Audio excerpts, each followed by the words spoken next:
ప్రేక్షకులకు నమస్కారం. ఫిబ్రవరి 17, 18 తేదీల్లో అంటే శనివారం, ఆదివారం senior stock market analyst either Ramakrishna గారు స్టాక్ మార్కెట్ ఇన్వెస్ట్మెంట్స్ పై ఎడ్యుకేటివ్ వెబినార్ కండక్ట్ చేయబోతున్నారు. ఆసక్తి ఉన్నవారు ఈ కింద స్క్రోల్ అవుతున్న నెంబర్ కాల్ చేసి వెంటనే మీ రిజిస్ట్రేషన్స్ను పూర్తి చేసుకోగలరు. సార్ నమస్తే సార్, ఈదర్ రామకృష్ణ గారు. నమస్తే అండి సార్. ఈదర్ రామకృష్ణ గారు, జనవరి మంత్ ఎండ్కి వచ్చేసాము అండ్ 4-5 రోజుల్లో కూడా బడ్జెట్ అనౌన్స్మెంట్స్ ఉండబోతున్నాయి. ఏంటి అసలు మార్కెట్ అవుట్లుక్ ఎలా ఉండబోతుంది అంటారు? తాకట్టులో ఉన్న బంగారాన్ని విడిపించి ఆ రోజు ఆన్లైన్ రేటుకే మేము కొంటాం. Sharma gold company. Market outlook కనుక చూస్తే ఈ పర్టికులర్ ఈ వీక్ 3 సెషన్సే ఉన్నాయండి. అంటే 22వ తేదీన రాముడు ప్రాణ ప్రతిష్ఠ సందర్భంగా సెలవు వచ్చింది. అలాగే నిన్న రిపబ్లిక్ డే సందర్భంగా సెలవు వచ్చింది. కేవలం మంగళ, బుధ, గురువారాలు మాత్రమే ట్రేడింగ్ అయినాయి. కానీ చూస్తే ట్రేడింగ్ పరిస్థితి చూస్తే కొంచెం ఇబ్బందికరంగానే ఉందండి ట్రేడర్స్కి. అంటే మార్కెట్స్ కింద చూపులు చూస్తున్నాయి, నేల చూపులు చూస్తున్నాయి. కొంచెం కింద అంటే కొంచెం కరెక్షన్ తీసుకువెళ్తాయా అన్నట్లుగా డౌట్ఫుల్గా ఉంది.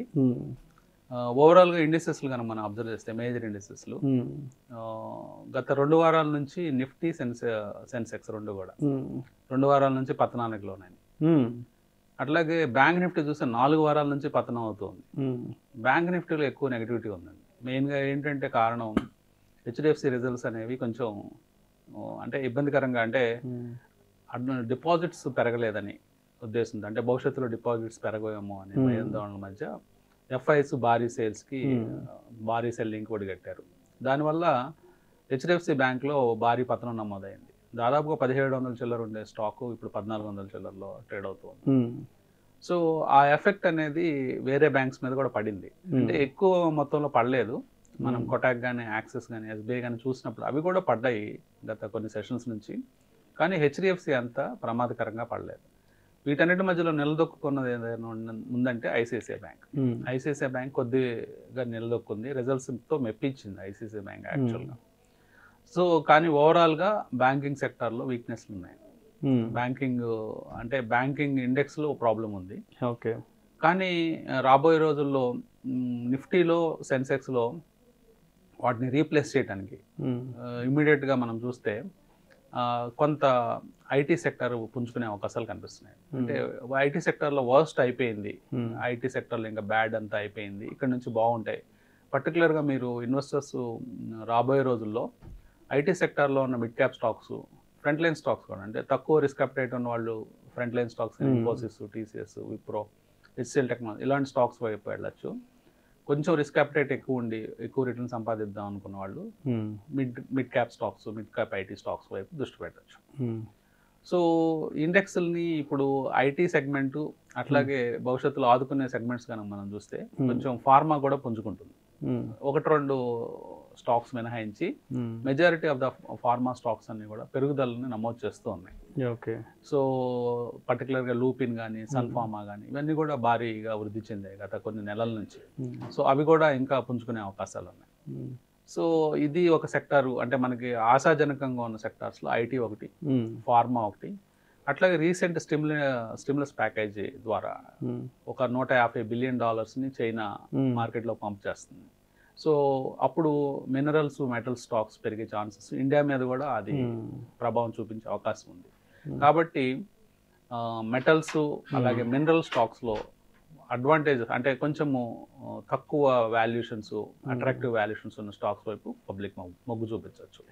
సో మెయిన్గా రాబోయే రోజుల్లో ఐటీ, ఫార్మా, మెటల్స్ మీద దృష్టి పెట్టినట్లయితే అవి ఎట్లాగో ఇండెక్స్ని కాపాడతాయి, నిఫ్టీని, సెన్సెక్స్ని. మేబీ బ్యాంక్ నిఫ్టీ కొన్ని క్వార్టర్స్ కొంచెం ఇబ్బంది పడే అవకాశం ఉంది. ఎందుకంటే రాబోయే నెలల్లో ఫెడ్ కనుక ఇంట్రెస్ట్ రేట్స్ తగ్గించిన పక్షంలో, అలాగే ఇండియాలో కూడా రాబోయే మీటింగ్స్లో ఇంట్రెస్ట్ రేట్స్ కనీసం తగ్గించకపోయినా ఇంకా పెంచే అవకాశాలు లేవని క్లియర్గా తెలుస్తుంది. సో ఇంట్రెస్ట్ రేట్లు తగ్గుముఖం పట్టడం మొదలైతే అది బ్యాంకింగ్స్ మార్జిన్స్ మీద పడే అవకాశం ఉంది. ఇప్పుడు గత 2 సంవత్సరాల నుంచి బ్యాంక్స్ బాగా ఎంజాయ్ చేశాయి ఎక్కువ ఇంట్రెస్ట్లు వాళ్ళకి రావటం ద్వారా. సో ఈ బ్యాంకింగ్ మార్జిన్స్ మీద ఇంట్రెస్ట్ రేట్స్ సైకిల్ రివర్స్ అయితే, అంటే ఇంట్రెస్ట్ రేట్స్ తక్కువ ముఖం పెడితే బ్యాంకింగ్ స్టాక్స్లో కొంత తరుగుదల నమోదు చేసే అవకాశాలు ఉన్నాయి.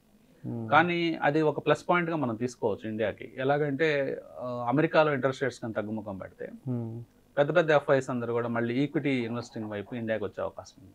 సో గత 2 సంవత్సరాల నుంచి ఏదైతే మనం నెగిటివ్ ఫ్లోస్ చూస్తున్నామో ఎఫ్ఐస్ ద్వారా, ఆ నెగిటివ్ ఫ్లోస్ మళ్ళీ పాజిటివ్ ఫ్లోస్గా మారే ఛాన్సెస్ చాలా క్లియర్గా కనిపిస్తుంది. రైట్. సో ఇవన్నీ అంశాలను దృష్టిలో పెట్టుకొని మనం బడ్జెట్ కనుక రేపు రాబోయే గురువారం బడ్జెట్ విషయం చూస్తే ఇది కేవలం ఓట్ ఆన్ అకౌంట్ బడ్జెట్ కాబట్టి, అంటే ఎలక్షన్స్ ముందున్న బడ్జెట్లో ఫుల్ ఫ్లెడ్జ్డ్ బడ్జెట్ కాదు, పెద్ద ఎక్స్పెక్టేషన్స్ ఏమి ఉండవు.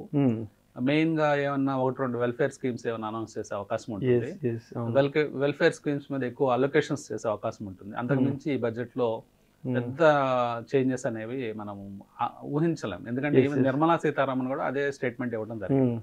మెయిన్ ఫుల్ ఫ్లెడ్జ్డ్ బడ్జెట్ అనేది మనం జూలైలో కొత్త గవర్నమెంట్ ఫామ్ అయిన తర్వాత వచ్చే జూలై బడ్జెట్ స్టేబుల్ అయినాక అప్పుడు ఫుల్ ఫ్లెడ్జ్డ్ బడ్జెట్ చూస్తాం. ఆ బడ్జెట్ మీద ఎక్కువ ఇంపాక్ట్ మార్కెట్ మీద ఇంపాక్ట్ ఉంటుంది. ప్రస్తుతం అయితే మార్కెట్ మీద ఈ బడ్జెట్ పెద్ద ఇంపాక్ట్ చేయకపోవచ్చు అని అనుకుంటున్నాను. Right. Thank you so much Ramakrishna గారు. థ్యాంక్ యూ అండి.